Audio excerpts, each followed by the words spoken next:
Shalom. First and foremost, I want to give all praises, honor, and glory to Yahweh, Bahasham, Yahushai, Bahasham, Ruach HaKodesh. Double honors to the elders and the apostles of Great Millstone, and peace and blessings to the elect. And today we're going to go into the book of Wisdom of Solomon, the second chapter. So, as the first chapter ended off with the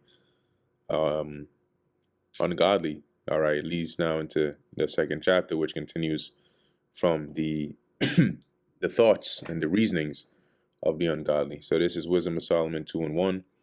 For the ungodly said, reasoning with themselves, but not aright. So, this is how they reasoned, but it wasn't correct.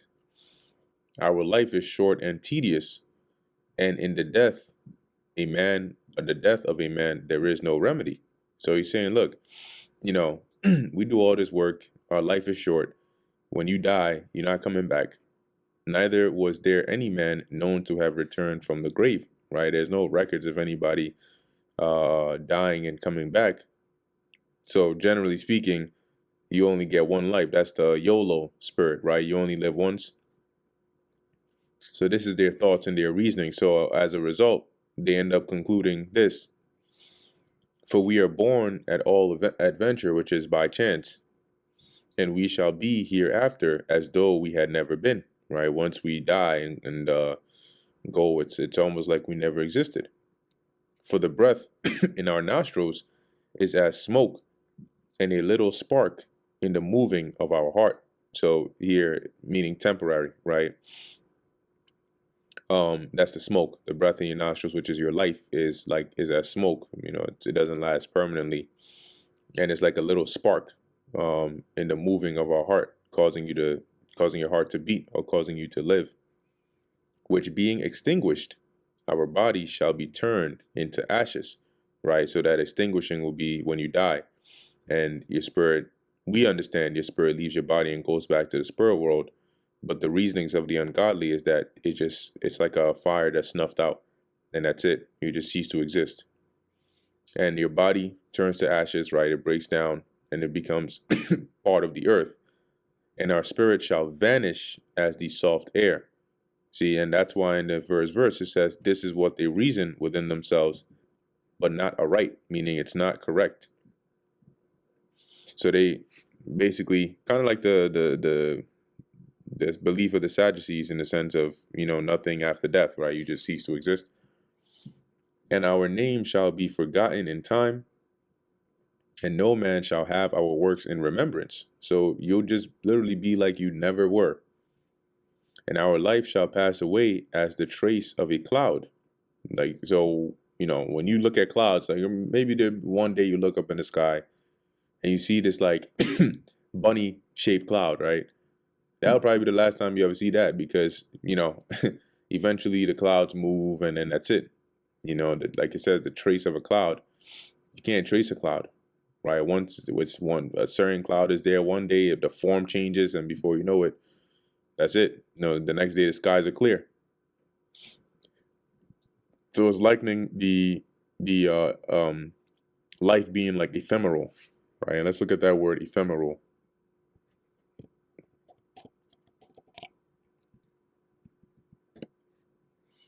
Lasting for a very short time, right? Or transient. Lasting for a very short time. Okay. So that's the mindset that the ungodly carry. It says here, continuing in verse 4, and shall be dispersed as a mist, that is driven away with the beams of the sun. So you'll notice that there are some areas like you wake up and it's misty, right?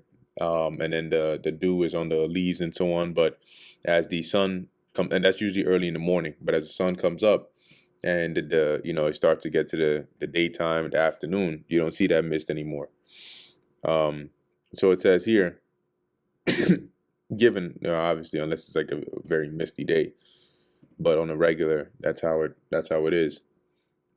That is driven away with the beams of the sun and overcome with the heat thereof.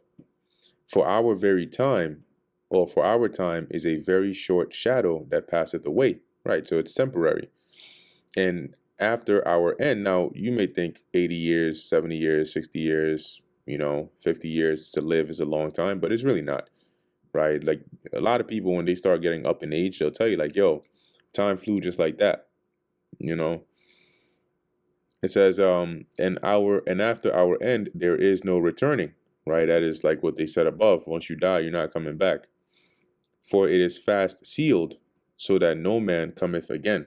What that means is it is fast as in firmly sealed, that once you go to the grave, you ain't coming back. So that no man, as it says, so no man cometh again, which is actually not true, right? Because reincarnation is biblical, but they wouldn't know that because they're ungodly.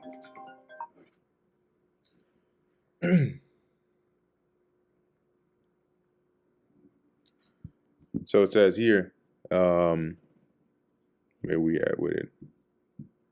Verse 6, come on, therefore, let us enjoy the good things that are present, and let us speedily use the creatures like as in youth. See, so with that reasoning and mindset they have, they now land on the conclusion that, hey, since you only live once, whenever you hear people, like for example, in this modern time, say YOLO, or they'll usually maybe prefix it with F it, right? Or YOLO, you only live once, right?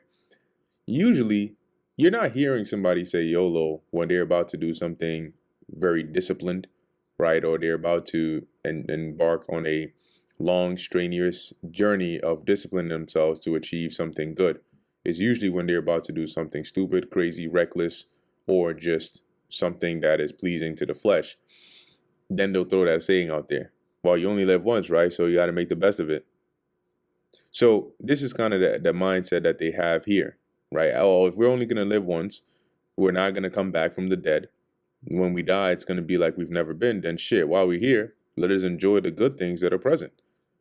And let us speedily use, right? Let's use it while we're still alive, the creatures as in youth, right? As in how, when you're young and you have the energy and time, forget, anything long term, just and enjoy the temporary use, okay, the temporary pleasures, the sensual pleasures of man.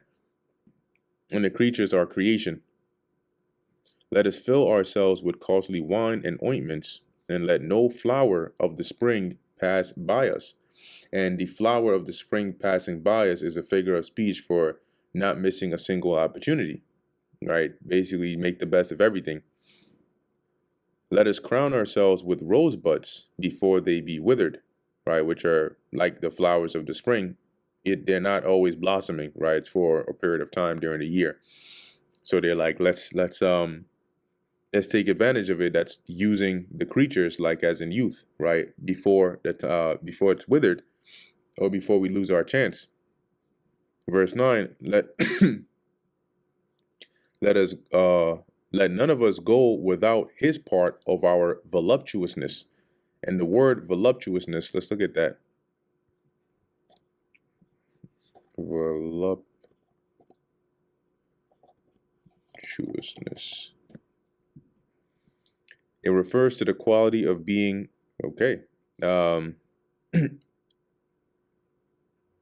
Okay, it also describes, this is the one here, a state of luxuriousness, abundance, and intense sensory pleasure, often associated with comfort, richness, or sensual indulgence.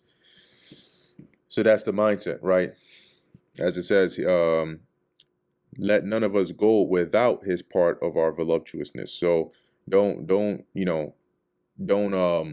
waste this opportunity to be able to enjoy the pleasures of life, okay, the comfort and the riches.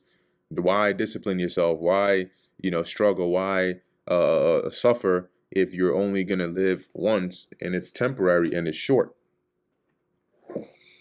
Let us leave tokens of our joyfulness in every place, and a token is a sign, right? So let us leave signs of our actions and our joy in every place, for this is our portion and our lot is this.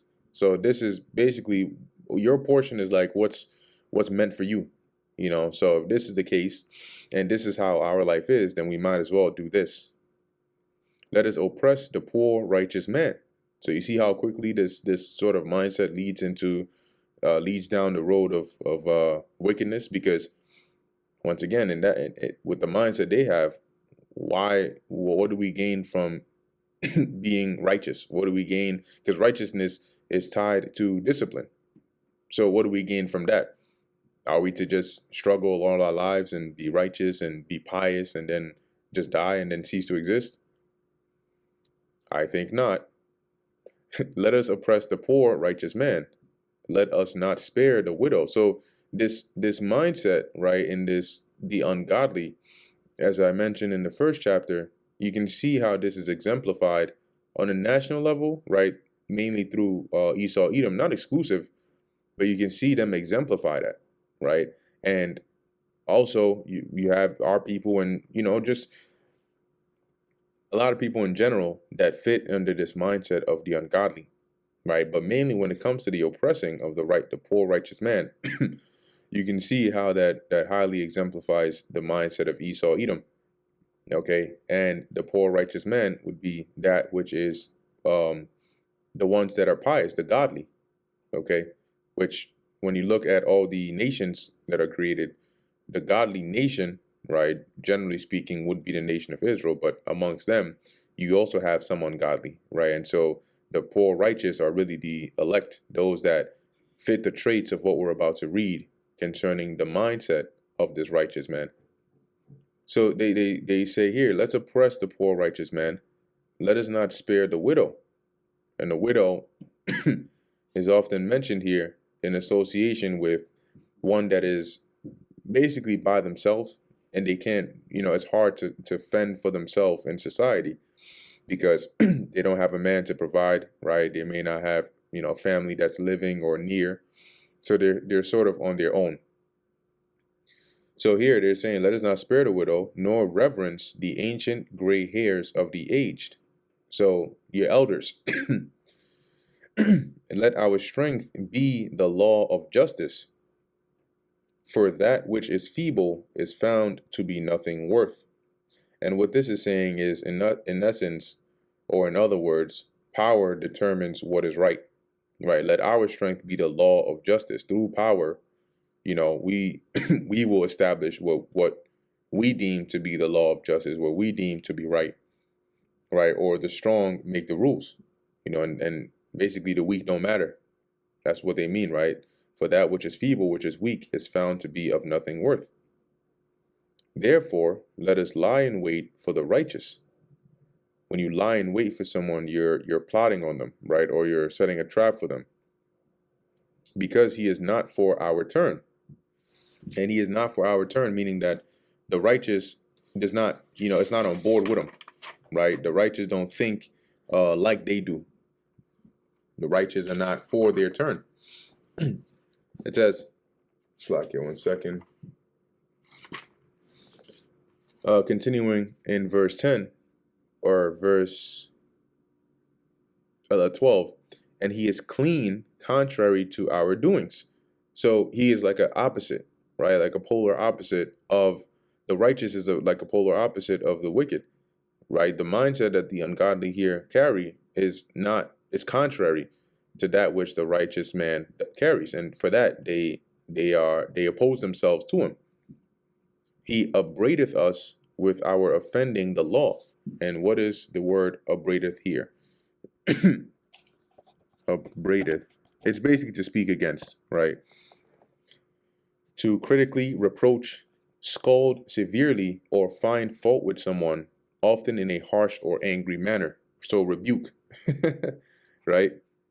He rebukes our offending the law because he is one that follows the law of the Heavenly Father. And they hate that. They hate to be rebuked for their wicked deeds.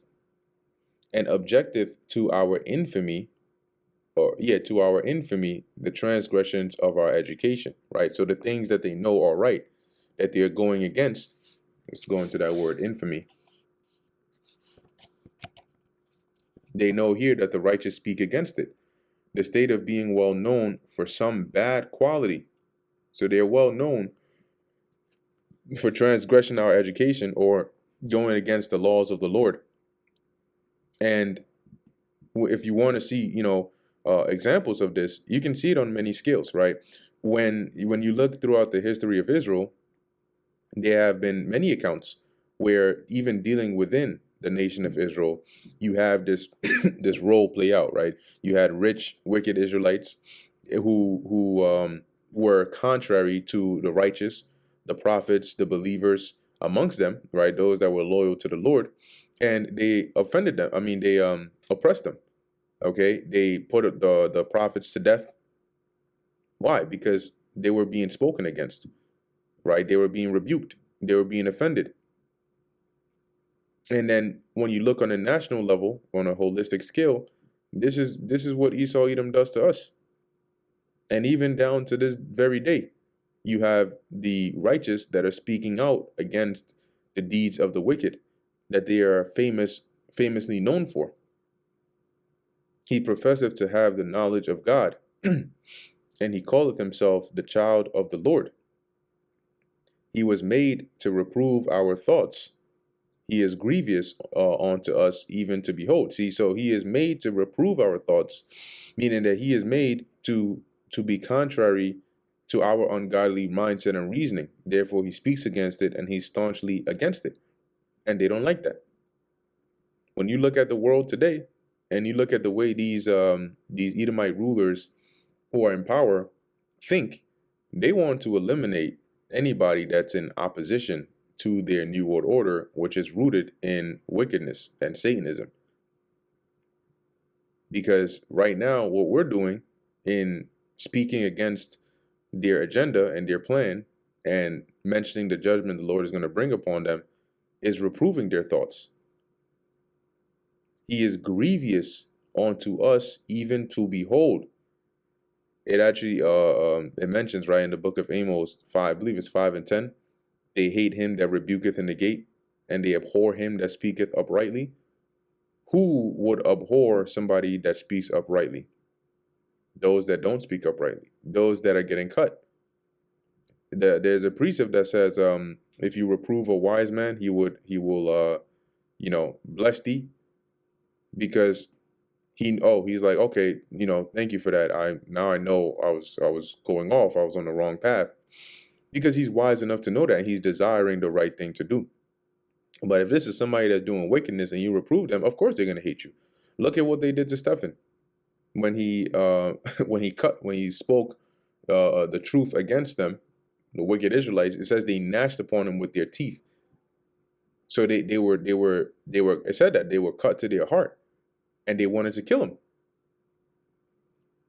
So he is grievous even unto us even to behold, for his life is not like other men's.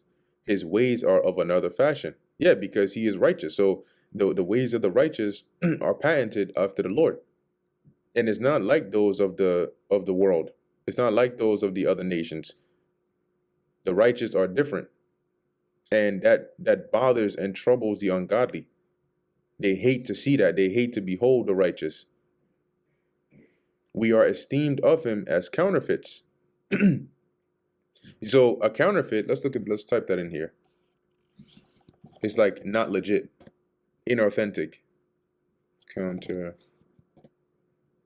Made in exact imitation of something valuable or important with the intention of deceive or defraud.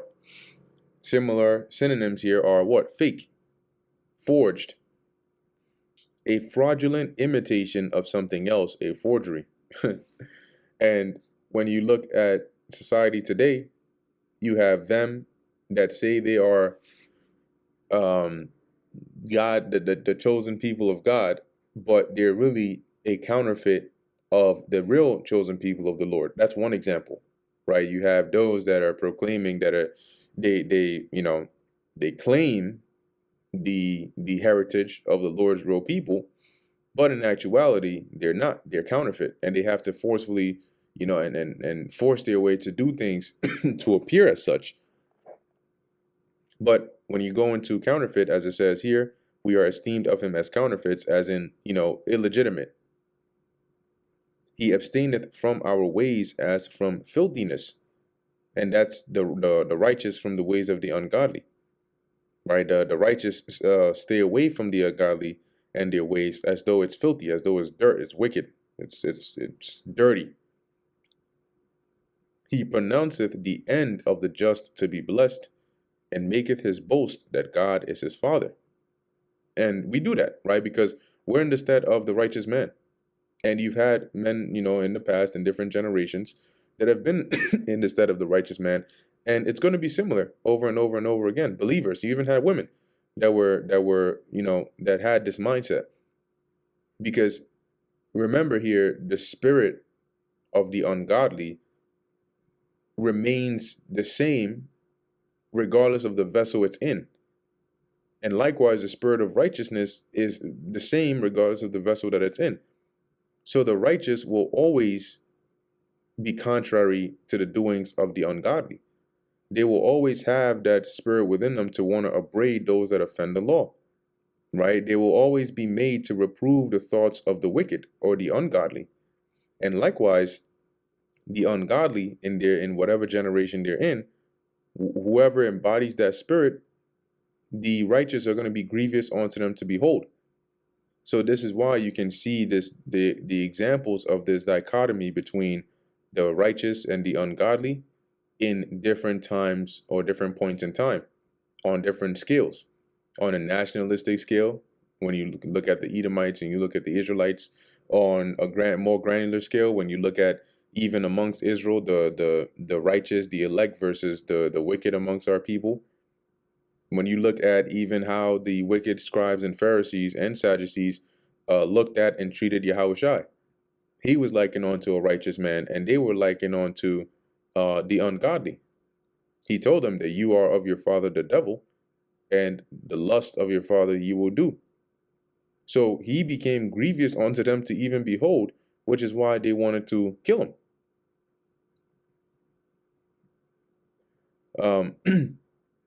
So where are we? Let's see, verse 17. Oh, well, ending verse 16, right? He pronounceth the end of the just to be blessed, and maketh his boast that God is his father. Which is so, right? Because the righteous know what the blessing of the just is going to be. Because the Lord has made it clear that there is a reward for living a righteous life. The ungodly wouldn't know, because they believe that once you die, that's it. You got to make the best of this life in terms of just pleasures of the flesh. And he maketh his boast that God is his father.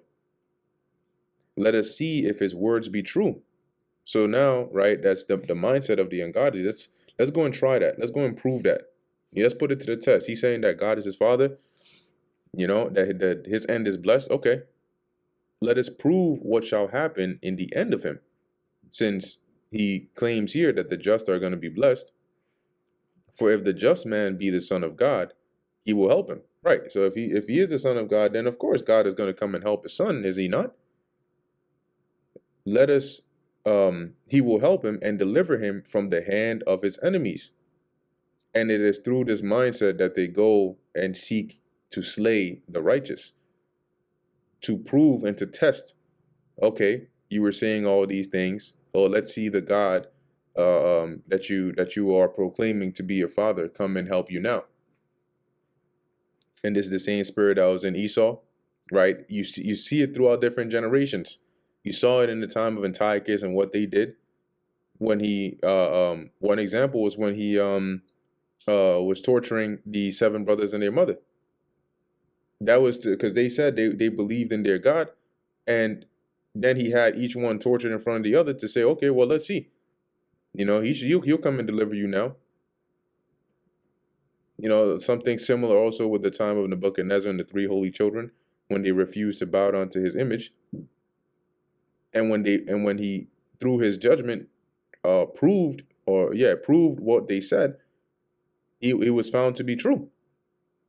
Right? It was found when he saw the Lord deliver them from that fire.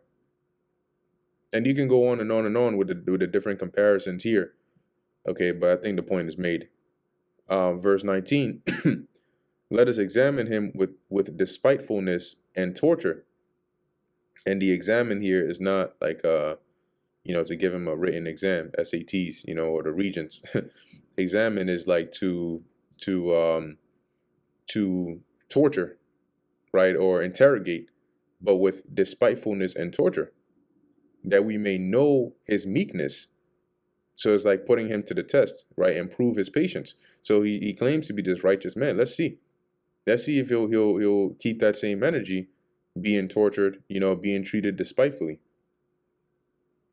This is why ultimately the ungodly end up, when you see their reasoning, right, you may think, well, going back to verse 1, well, if that's what they think and they just want to have fun in their life, why can't they just have fun in their life? Because this is where it leads to. It doesn't stop at just, well, let me just eat ice cream and go to Six Flags every day. It goes further and further, because now there's no bounds to their wickedness. They start to push the envelope more and more and more. Well, shit, what's going to happen? Ain't nothing going to happen. I'm just going to die and cease to exist. So why should I care, how I treat the righteous, or how I treat this person or that person? And especially worse when they have power, or when they're in authority, when the ungodly are in authority, because that's when they have the ability to do these things.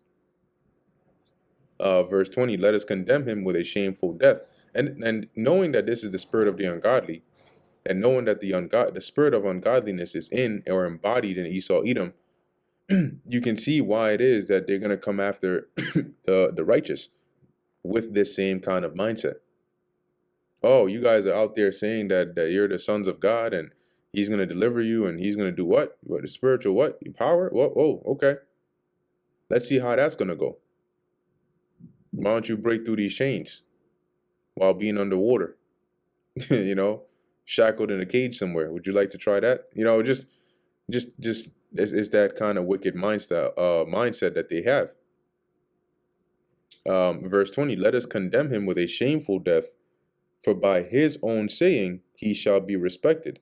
Right? So the Lord is going to help him.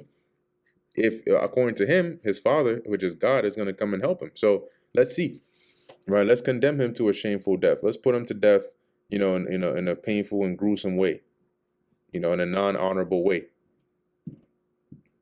Verse 21, such things they did imagine and were deceived, for their own wickedness hath blinded them. See? So as it's mentioned here, that these things, going back to the first verse, they reasoned within themselves, but not aright. They were completely off, missed the mark completely. It's like shooting an arrow and not just missing the bullseye, but the arrow is now doing a U-turn and coming to stab you or pierce you. As for the mysteries of God, they knew them not, neither hoped they for the wages of unrighteousness, nor discerned a reward for blameless souls. See, so they didn't know or understand the actual truth, the mysteries of the Lord, and how he works and how he thinks and how he judges certain cases. They didn't know that. And due to their lack of understanding, they didn't even hope for the wages or the reward of the righteous or of righteousness. They just threw that out the window and went straight for wickedness, made a covenant with death, nor discerned a reward for blameless souls. See, neither did they consider the reward that will come to those that were blameless. For God created man to be immortal and made him to be an image of his own eternity. See, so that's why when you go back to the beginning, Adam was made immortal in the image of the Lord's own eternity.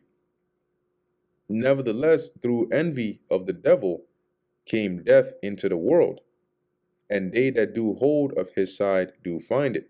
You see, because through that envy, why do you think the serpent came and swayed Eve and then Adam, and basically swindled them out of immortality? Because they were envious, or he was envious. Okay, remember that the spirit, the mindset that they have is that they are esteemed as counterfeits, and so through that deceit that came through the envy of the devil, death entered into the world. And that's why when you go back to the first chapter, it mentioned that the Lord didn't create death, to the kingdom of death to be upon the earth, right? It was through the actions of those that the Lord created. It was through the actions of creation. In this case, for example, the deception that came through envy of the devil, that then introduced death into our world, because we're the ones who had immortality. And they that do hold of his side do find it. So if you take hold of this, of that side, right? Remember, the ungodly made, when you go back to the first chapter, they took hold of death, made a covenant with it. So if you join with them to take hold of their side, what do you think you're going to be fine? I mean, what do you think you're going to find? A nice bucket of death waiting for you, put it plainly. And that brings us to the end of the book of Wisdom of Solomon, the second chapter. Lord willing, that was edifying to the elect. In closing, I want to give all praises, honor, and glory to Yahweh, Bahasham, Yahweh Shai, Bahasham, Racha Kodesh. Until next time, Shalom.